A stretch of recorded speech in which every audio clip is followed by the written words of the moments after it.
Hello and welcome back to Deep Dives with SmartBookWorms. I'm Kris Stopher, your virtual book guru host for today's show. Join me, Martina, Amanda, Claire, Megan and Nathan, my co-presenters and fellow virtual book gurus, as we dive deep into this week's latest book releases from authors you love to read. In today's episode, we'll be diving deep into 5 incredible books by 5 iconic authors.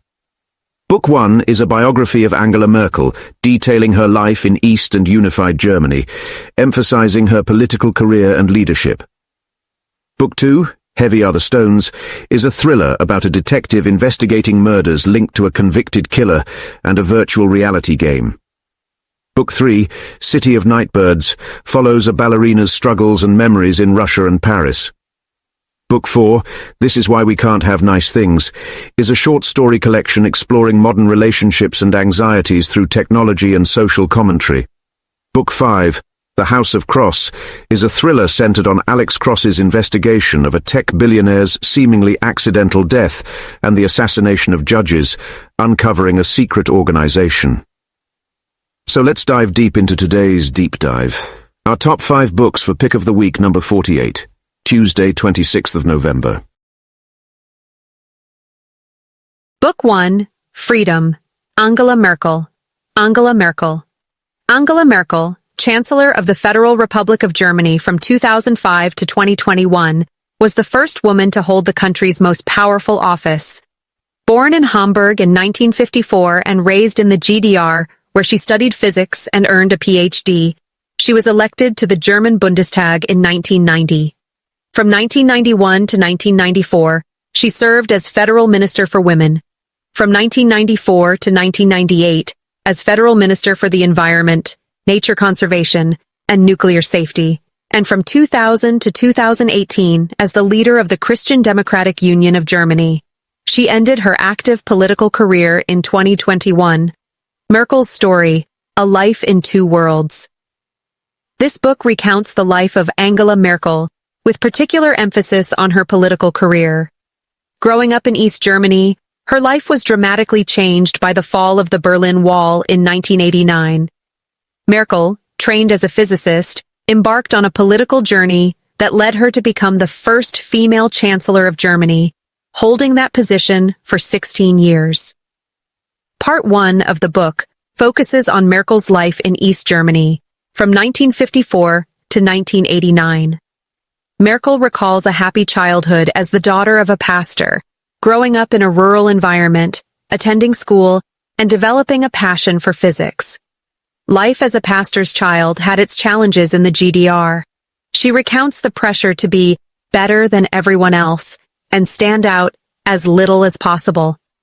Merkel describes her university years and academic career, highlighting the unique challenges of studying and working under a dictatorship. She details the restrictions on accessing information, the pervasive influence of Marxist-Leninist ideology, and the constant surveillance by the Stasi. Her account of purchasing a home with her then-husband reveals the economic realities of East German life, including the challenges of property ownership and the limited access to resources. Merkel's trips to the West during this period provided a stark contrast to life in the GDR. Part 2 of the book chronicles Merkel's political life in a unified Germany. Her entry into politics was propelled by the fall of the Berlin Wall and the subsequent reunification of Germany. She was drawn to the Democratic Awakening, DA party, attracted by their commitment to democratic renewal. The rapid collapse of the DA following revelations about its leader's Stasi past thrust Merkel into a more prominent role. Merkel details her early political experiences, working in the government of Lothar de Maizière, and her election to the Bundestag in 1990.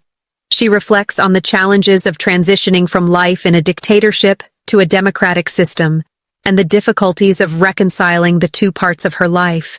As a young politician, she quickly rose through the ranks, holding ministerial positions in the government of Helmut Kohl. Merkel highlights her admiration for Kohl's political acumen, particularly his bold plan for German reunification. She describes her approach to politics, emphasizing honesty, self-reflection, and a focus on principles and mechanisms. Throughout her career, Merkel faced a series of crises. The 1990s brought the challenge of integrating East Germany into a unified nation, addressing economic disparities and social tensions. Merkel recounts her experience of navigating the complex dynamics of post-reunification Germany, including the privatization of East German industries and the rise of social unrest.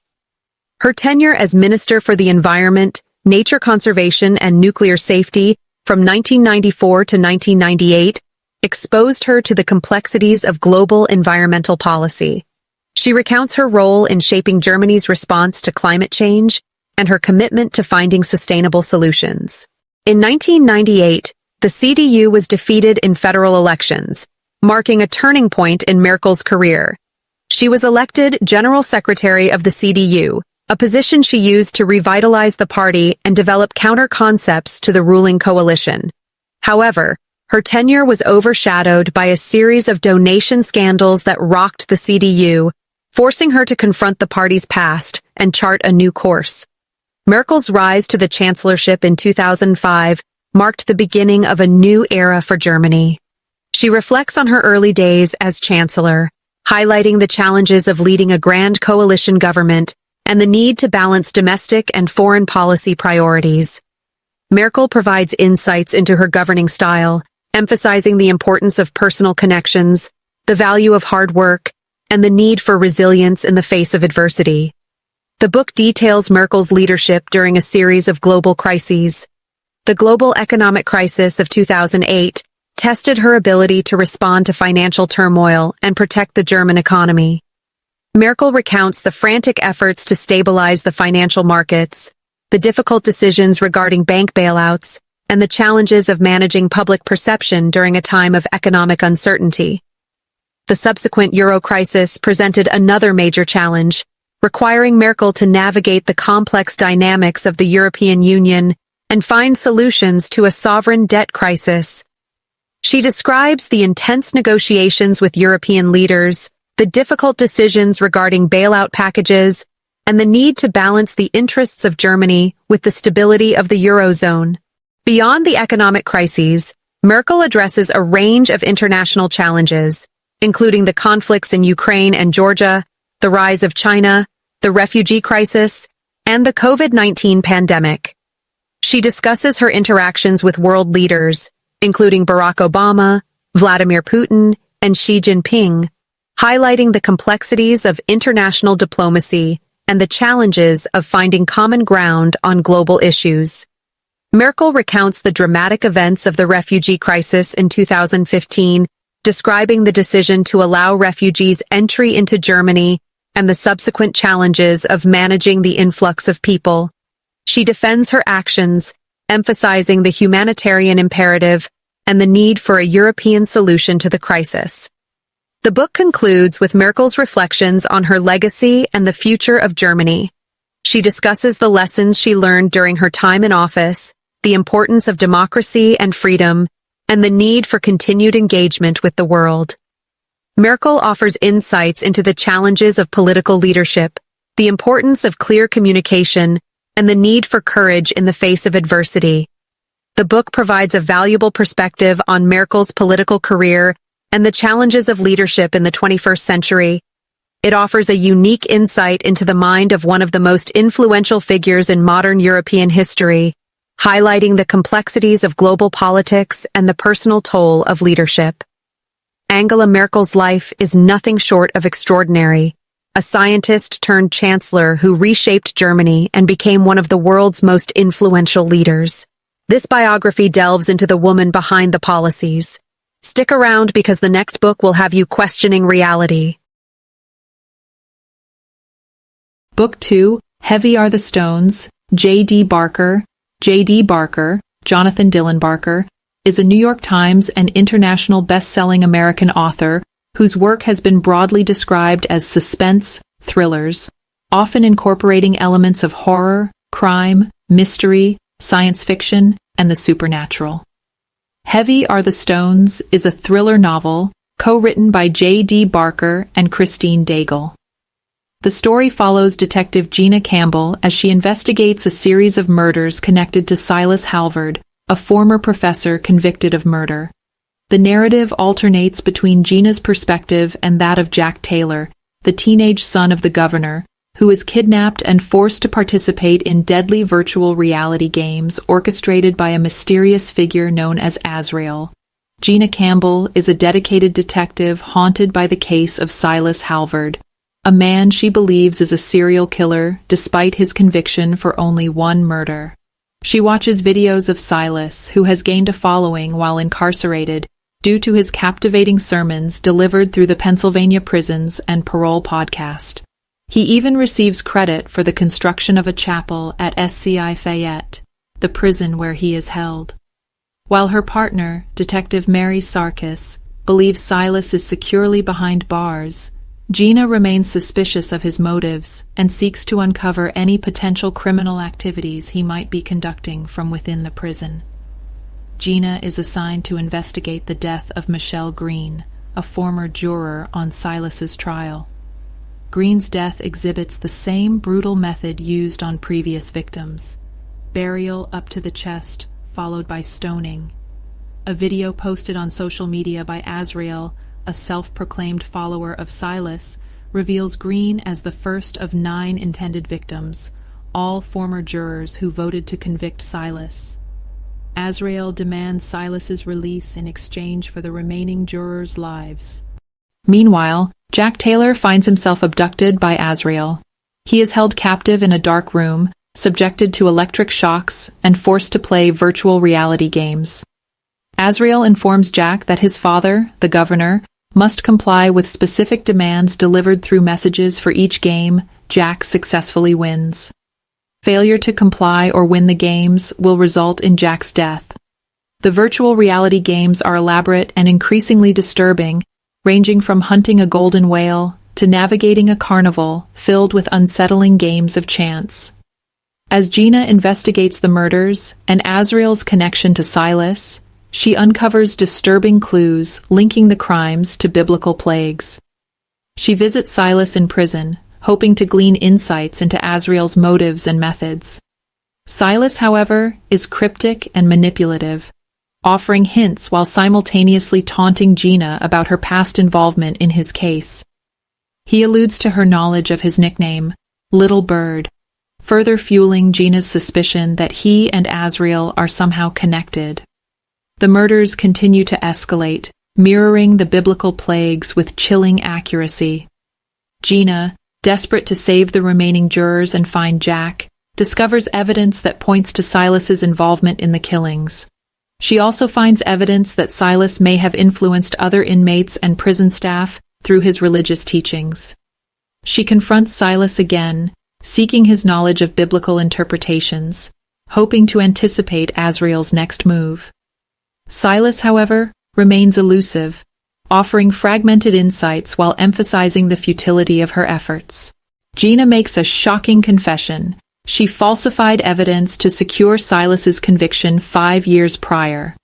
Driven by her certainty of Silas's guilt, she planted a pawn shop receipt for gemstones matching those found with the murder victims. She shares this revelation with her partner, Mary, and her boyfriend, Mason, a lawyer. She then seeks counsel from prosecutor Scott Gelman and reveals her actions, hoping to secure Silas's release in exchange for Jack's safety. An emergency hearing is held, and Gina testifies, confessing to her misconduct. Judge Spadina, disturbed by Gina's actions, grants Silas a post-conviction relief hearing. Gina faces possible imprisonment for her actions, but prioritizes Jack's safety above her own career and freedom. Silas is released from prison, greeted by a crowd of fervent supporters. Gina, stripped of her badge and under intense scrutiny from the media, races against time to find Jack before it's too late. Azrael, however, has been monitoring her every move, taunting her through messages and revealing his knowledge of the legal proceedings. Gina discovers Azrael's true identity. Dustin, a former patient of Dr. Rachel Davis, a psychologist who helped Silas escape prison. Azrael sends a video message to the police department, revealing Jack is still alive but will be killed at midnight, unless Gina meets him at a specific location. Gina arrives at the designated meeting place, an abandoned quarry, where she finds Azriel and Silas together. Azriel, using a drone, broadcasts a live stream of the events unfolding, showcasing his manipulation and control over Jack in a virtual reality simulation of the final plague. The video shows Jack buried up to his chest in the virtual world, experiencing the terrifying sensation of being buried alive. Azriel boasts about his plan to release the video, ensuring his notoriety and showcasing the power of virtual horror. Silas, however, challenges Azriel's motives, questioning his purpose behind the killings and the connection to the biblical plagues. Azriel dismisses Silas's inquiries, asserting that the victims were merely stepping stones to his ultimate goal of achieving legendary status. Gina, realizing Jack is not in immediate danger, confronts Silas. She attempts to reason with him, urging him to release Jack and walk away. Silas refuses, claiming his mission to purge the wicked is unending. Gina, desperate to save Jack, tries to disarm Silas but is shot in the shoulder. In a final confrontation, Jack breaks free from the virtual reality simulation and throws the Jasper stone at Silas, distracting him long enough for Gina to retrieve the gun. Gina, wounded and facing Silas's fanaticism, is forced to shoot him to save Jack and herself. Gina faces legal repercussions for her actions. She is sentenced to probation, community service, and a fine, but avoids imprisonment. She grapples with the consequences of her choices, acknowledging the ethical boundaries she crossed, while also recognizing the lives she saved. Despite Silas's death, his legacy continues through his followers.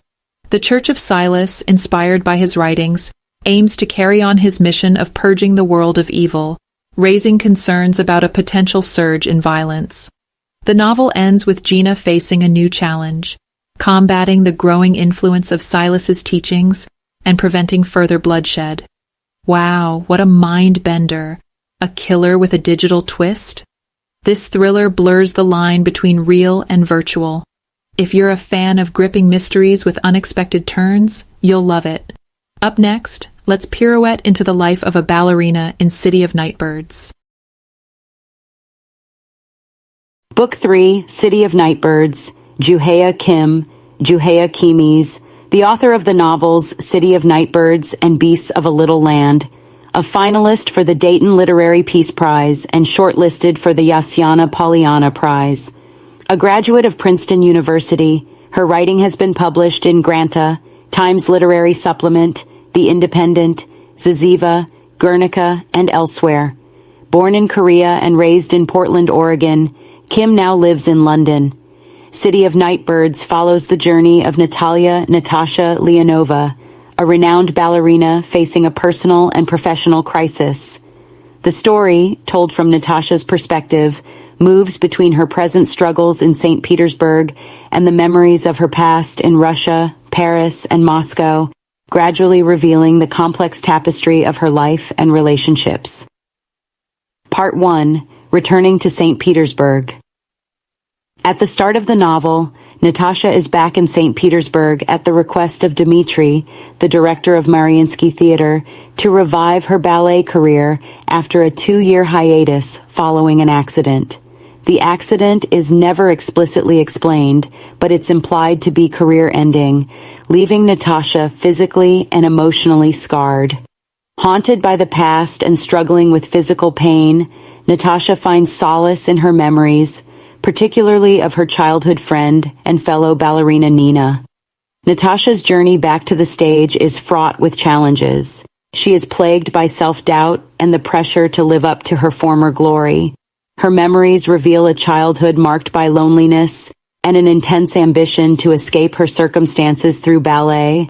Her early relationship with her mother, Anna, is overshadowed by the mysterious absence of her father, Nikolai. Part 2. A confrontation with the past.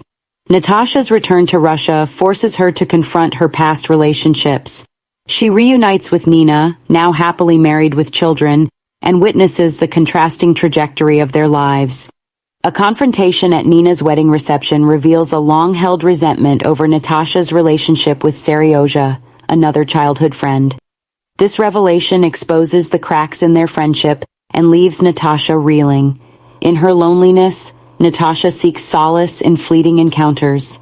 A brief, passionate affair with Sasha, a fellow dancer at Bolshoi, highlights the destructive nature of their personalities and her own deep-seated desire for connection. An invitation to a country estate outside Moscow brings her face-to-face with Olga, another prominent ballerina, and Dmitry. In this charged atmosphere, Natasha grapples with her complex feelings towards Dmitry, recognizing his artistic brilliance while acknowledging his manipulative nature. Part 3. Unraveling the Truth. Natasha's pursuit of a career in Paris with Sasha leads her to a new life, but the shadows of their past and her unresolved feelings for Dmitry continue to haunt her. Their engagement party marks a turning point, as Behnaz, a human rights activist and writer, gifts Natasha a book of Rumi's love poems, subtly highlighting the themes of love, loss, and self-discovery. Natasha's world is upended when Sasha publicly supports the Russian invasion of Crimea, leading to her being placed on a no-fly list. Abandoned by Sasha and facing professional ruin, she finds unexpected support from Sofia, another ballerina from their shared past at Vaganova Academy, and Behnaz. Forced back to St. Petersburg, Natasha is drawn back into the world of ballet, partnering with Tai, a young and talented dancer who possesses the nobility she lacks. She also reconnects with Nina and Pavel, an old friend of her father's, who reveals the truth about Nikolai's disappearance and his tragic fate. Part 4. Finding Peace and Acceptance. Learning about her father's life and death brings a measure of closure for Natasha, allowing her to understand her mother's sadness and her own yearning for escape. Faced with the news that Sasha will be her partner in Giselle, Natasha confronts her unresolved feelings. Their reunion is bittersweet, marked by apologies and the acknowledgement of their shared pain. The final performance of Giselle becomes a transformative experience for Natasha. It marks her artistic triumph, a moment of transcendence where she fully embodies the role and embraces the power of art. This performance also signifies a reconciliation with Sasha, albeit not a romantic one. The novel concludes with Natasha finding peace and acceptance.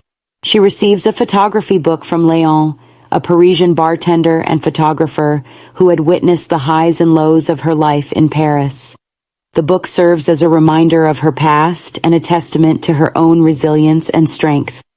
In the final lines of the novel, Natasha reflects on the cyclical nature of life and art, acknowledging that while art must end, life continues, weaving a tapestry of interconnected threads. Key themes: the power of art. Ballet serves as both a refuge and a driving force for Natasha. It is through art that she seeks escape, finds meaning, and ultimately achieves a measure of transcendence. Love and loss. The novel explores the different facets of love, from the unconditional love between friends and family to the passionate and destructive nature of romantic love. Natasha's journey is marked by both profound connections and heart-wrenching loss. Identity and belonging. Throughout her life, Natasha struggles with a sense of loneliness and a longing for belonging. Her experiences across different countries and cultures shape her identity and lead her to question her place in the world. Memory and the past. The novel is structured around Natasha's memories, revealing how the past shapes her present and influences her choices. Her journey is one of confronting her memories, both painful and joyful, to find meaning and move forward. Resilience and the human spirit. Despite facing numerous challenges and setbacks, Natasha demonstrates remarkable resilience. Her story is a testament to the strength of the human spirit to endure, adapt, and ultimately find peace and acceptance. From Russia to Paris, this haunting elegance of a ballerina's journey is mesmerizing. Her struggles, passions, and memories will linger with you. Coming up next, Megan dives into a sharp and witty short story collection. Don't go anywhere. Book 4. This is Why We Can't Have Nice Things. Naomi Wood. Naomi Wood is the award-winning author of 3 novels, including the best-selling Mrs. Hemingway. Her stories have been published in the Mid-American Review, Washington Square Review, Joylin and Stylist, and have been shortlisted for the Manchester Fiction Prize, the London Magazine Short Story Prize, and longlisted for the Galley Beggar Press Short Story Prize. Comorbidities won the 2023 BBC National Short Story Award. She lives in Norwich with her family and teaches creative writing at the University of East Anglia. This is Why We Can't Have Nice Things is a collection of short stories by Naomi Wood. The stories are linked by themes of isolation, longing, and the challenges of modern life, examining relationships and individual struggles. The stories explore a range of complex relationships, including those between mothers and daughters, friends, couples, and colleagues.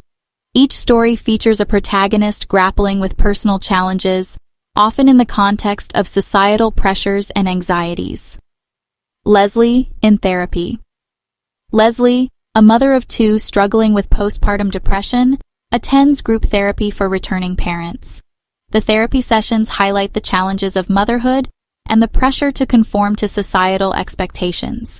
Leslie finds solace in developing a video game designed to offer pleasurable unavailability. She grapples with feelings of inadequacy as a mother and seeks validation through professional success.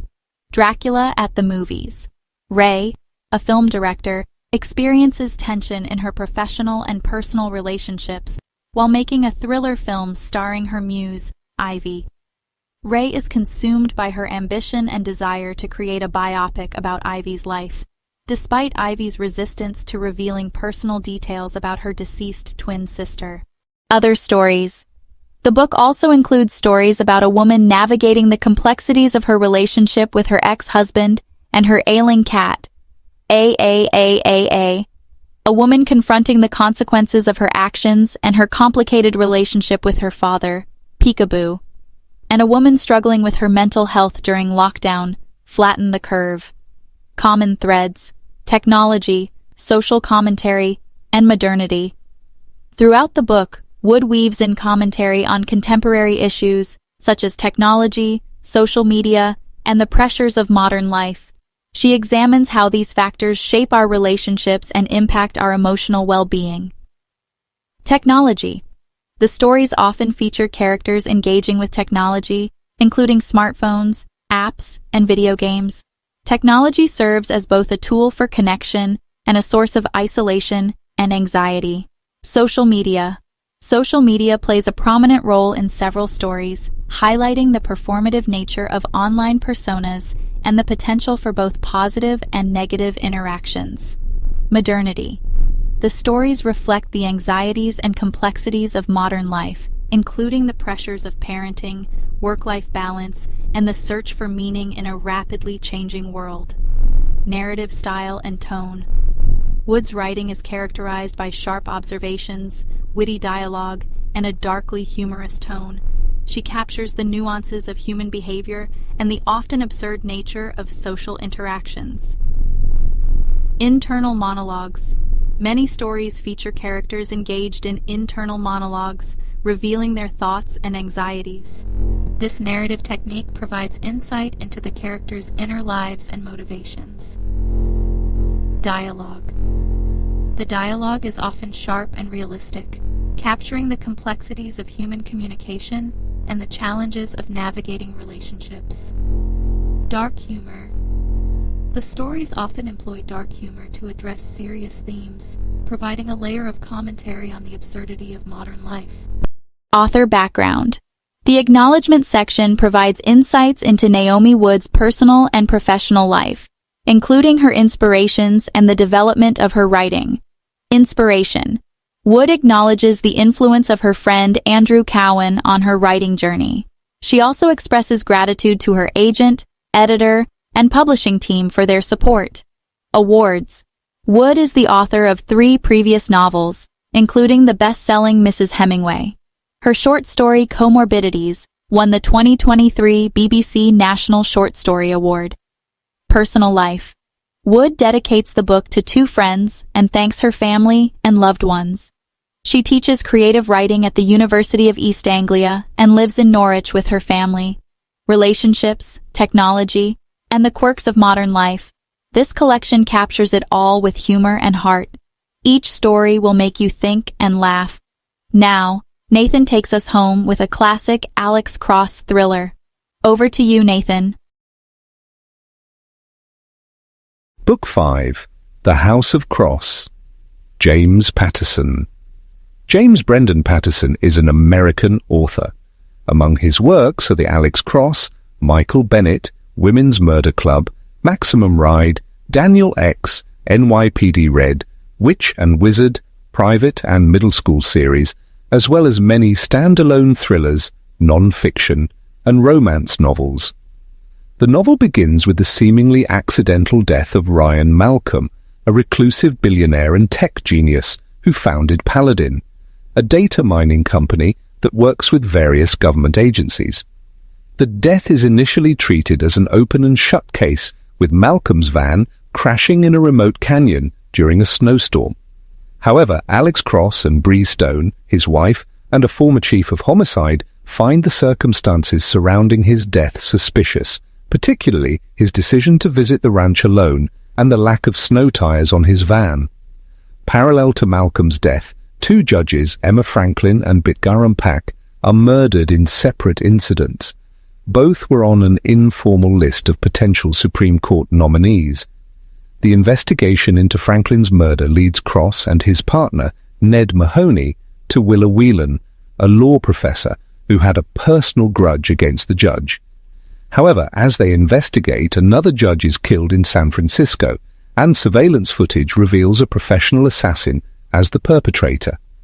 While Cross focuses on the judge assassinations, Bree and John Sampson, Cross's best friend and former partner, investigate Malcolm's past. They uncover that Malcolm was adopted and had a twin brother, Sean, who disappeared after their parents were murdered when they were children. Further investigation reveals that Sean had a history of mental illness and violence. The investigation takes a dramatic turn when Bree and Sampson travel to Idaho, Malcolm's birthplace, to learn more about Sean. After encountering several individuals connected to Malcolm's past, they are abducted by a man named Brian Toomey, who claims to be a janitor, but is later revealed to be a member of a vigilante group called Maestro. Meanwhile, Cross and Mahoney discover a link between the murdered judges and Maestro, a secretive organization that uses advanced technology and operatives to eliminate individuals they deem threats to society. They learn that Maestro is led by a mysterious figure known as M. Cross travels to British Columbia, following Bree's last cell phone transmission, and with the help of the Royal Canadian Mounted Police, discovers Maestro's headquarters, a hidden fortress in the Canadian wilderness. There, he is reunited with Bree and Sampson, and they come face to face with M, who is revealed to be Ryan Malcolm, alive and well. Malcolm reveals that he orchestrated his own death to operate Maestro from the shadows. He believes that the current legal system is failing and that Maestro is necessary to restore order by eliminating threats to society. He offers Cross, Bree, and Sampson the opportunity to join Maestro, but gives them 12 hours to decide. While pretending to consider the offer, they plan their escape. During a confrontation, Sampson is shot, and they are forced to flee into the wilderness. A chase ensues, culminating in a shootout with Maestro operatives. They manage to escape with Sampson, who is severely injured, and with the help of the RCMP, they watch as the fortress is destroyed. Despite the destruction of the fortress, Malcolm and some of his operatives escape. On Inauguration Day, the FBI receives a credible threat that Malcolm is planning an attack. They learn that Malcolm had used his technology to make his operatives, including a highly skilled assassin named Katrina White, invisible to surveillance systems. White, known as the Sparrow, successfully infiltrates the hospital where Justice Mayweather is being treated, and uses a sonic weapon to neutralize his guards, rendering them unconscious. However, Malcolm informs White that their filters have been compromised and orders her to abort the mission. White, determined to complete her mission, ignores the order and continues to pursue Justice Blevins, who has left her home for an early morning run. Bree, realizing Malcolm's plan, intercepts White and attempts to apprehend her. In the ensuing confrontation, White is accidentally killed by her own weapon. While the immediate threat is neutralized, Malcolm remains at large. The novel ends with Cross receiving a taunting phone call from Malcolm, who vows to continue his mission.